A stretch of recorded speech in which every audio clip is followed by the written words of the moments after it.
When I started YouTube, my intentions were simple. I looked up to creators like Azers, Best in the Class, Codfish, C-Day. People who mastered their space, stood out without trying to. I wanted to be that. So I jumped into games, chasing reactions. Each video was a small experiment in validation.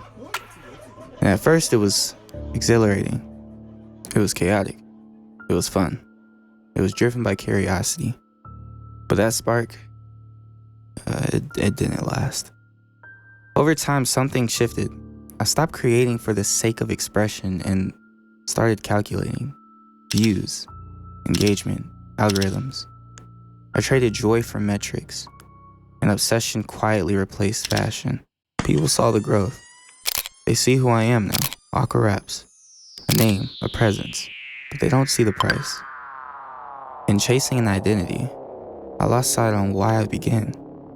And sometimes I wonder, was it all worth it? This is a story about a kid who was completely left behind, Aqua.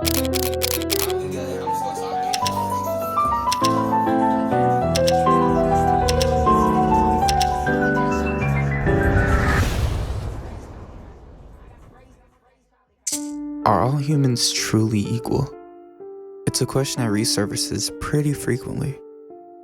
People answer it in many ways, some out of hope, some out of denial. But as for me, the answer is quite simple. No. My YouTube channel begun in 2018, but that's irrelevant. The real story starts in 2021, and in that year, I joined a Discord server, one that is no longer existed. It's called Void. Because that joke opened my mouth. When you speak to me, speak with your chin up like it's picture day. At the time, it was ran by two individuals, one known as Leg, and the other, someone may now recognize as Pat God. I had around 3,000 subscribers, not enough. So I made a decision, not emotional, but strategic. Void was gaining traction through a chaotic format known as packing. People would insult each other for laughs, but I wasn't interested in the noise. I wanted visibility. So I created a diss track, not out of hatred, but targeting someone named DJ Trunks. Ironically, that track led to our friendship. More importantly, it led to recognition. Leg and Pat got noticed the song, and they invited me to join their team. First for my music, then for my editing. At the time, they paid for an editor. But I offered my work for free. In exchange, they give me a shout out. They accepted. For 5 videos I edited. Then something happened, something that exposed the whole system to me. KSI, a huge YouTuber, saw one of our YouTube videos. The Void channel exploded, and my own subscriber count climbed from 3,000 to 4,000. One man's attention shifted the numbers of thousands. It was then I understood it. Value isn't determined by effort, but by perceived potential. A shoutout wasn't enough anymore. Shoutouts from an upcoming packing YouTube channel wasn't gonna get me where I needed to go. And I soon realized my worth was way more than just being an editing lapdog. So I left. Respectfully, quietly, with no resistance. And they replaced me as expected. Time passed and I worked daily. And my channel grew, 1,000 subscribers per month. Eventually, I encountered someone new, Gualas. His mic quality surpassed mine and I noticed. I wanted to learn, I wanted to adapt. See, back in the older Discord days, no one had this thing called stereo, which basically makes your mic sound the most professional it can. So after we met, almost instantly we clicked, and our chemistry was effortless. Months later, an opportunity appeared, a Discord message, a talent show hosted by Aiden Ross. And by this time, me and Gualas have already made our presence known to everyone on Discord that we can freestyle. So, we got in. I invited Gualas, we performed, and we won. I took first place, which was $5,000. And I didn't have a PC that can really edit or run at the time, so I spent half of that money on my PC and the other $2,000 on my mom's rent. And the other winners didn't get any cash prize, so out of respect for Gualas helping me, I sent them $500. The day passed after the talent show. And then the numbers came, from 5,000 to 20,000 subscribers in under a week. It was clear, cause and effect. Shout out, surge. Shout out, surge. a repeatable pattern, but patterns aren't always worth repeating. It wasn't mine. The audience wasn't mine. It felt borrowed, temporary. I didn't want to build my name on borrowed influence. I needed something sustainable, so I made a decision. At 16, I turned to TikTok, posting every single day, chasing consistency over virality. But with that, a new problem surfaced. Obsession came with consequences. I had neglected school, and school doesn't negotiate. My mother put me in summer school, and my momentum and everything I built halted. For weeks, I sat in a classroom, stagnant, no growth, just reflection. In that stillness, clarity surfaced. I realized if I didn't find my niche fast, I'd end up trapped in a system I never wanted to belong to. Yes, I wanted a diploma, but I also wanted freedom. So I paused everything, every upload, every freestyle, every idea, and I finished high school, quietly and efficiently.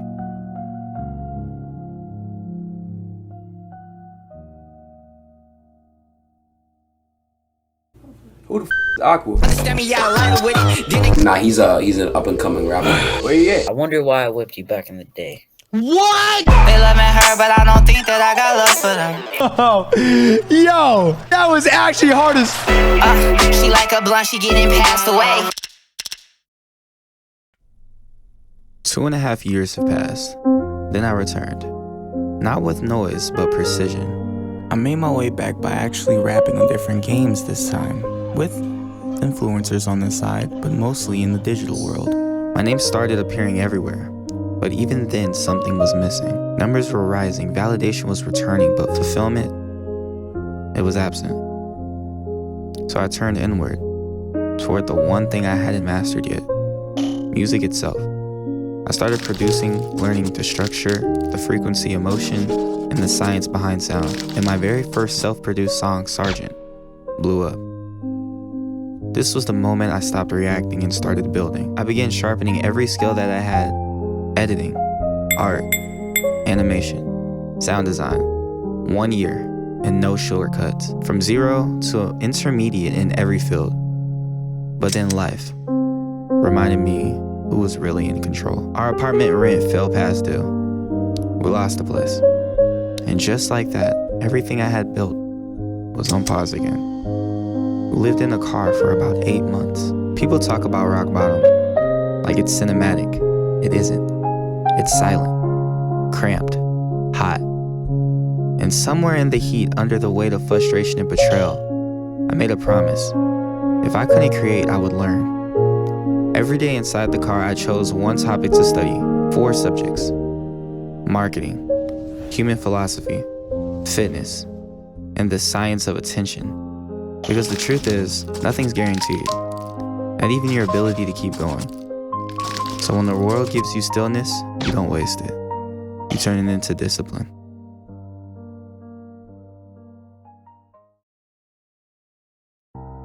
By the 7th month of sleeping in the car, I had enough saved up. I'd done it quietly, strategically, no celebration and no announcements. During the day, I grinded on music, going outside on the laptop, YouTube, by doing voiceovers, doing whatever would pay. And DistroKid checks, which is the music checks, gave me around $300 to $700 a week. It wasn't consistent, it wasn't reliable, but it was enough if I played my cards right. By May 2024, I had enough. I bought my first apartment, the one I live in now. There was no mattress, there was no couch, just empty space and a scent of new paint, and I didn't rest. The moment I walked through that door, I started working. But the reality was so sobering. $2,600 a month. I had no job and no fallback. So I did what most wouldn't. I deleted every social media app, set timers, and built structure. I had 30 days to create $2,600 from nothing but content. So I posted 3 TikToks a day, 2 YouTube posts, 2 Instagram uploads, every single day. No excuses, no distractions, no validation, just straight output. And then something happened. The grind that began out of desperation became visibility. One video turned to 10,000 shares, another into millions of views. TikTok exploded. Instagram surged past 500,000, and my YouTube had a soaring 500,000 subscribers and climbing, all in 30 days. What began as a necessity to survive became a platform. The name Aqua was just a handle I used to post music for fun. It's now a symbol of everything I've built, a blueprint of control, creation, and consequence. And now I'm here. Not by chance, not by luck. Everything worked out the way it needed to because I stopped hoping and started planning, which is why I go back to the question. Is every human created equal? No. Some have to fight for what they want. Some are born into it, and some are just handed it. In my situation, I grinded my ass off, and this is the result you guys get today. Thank you.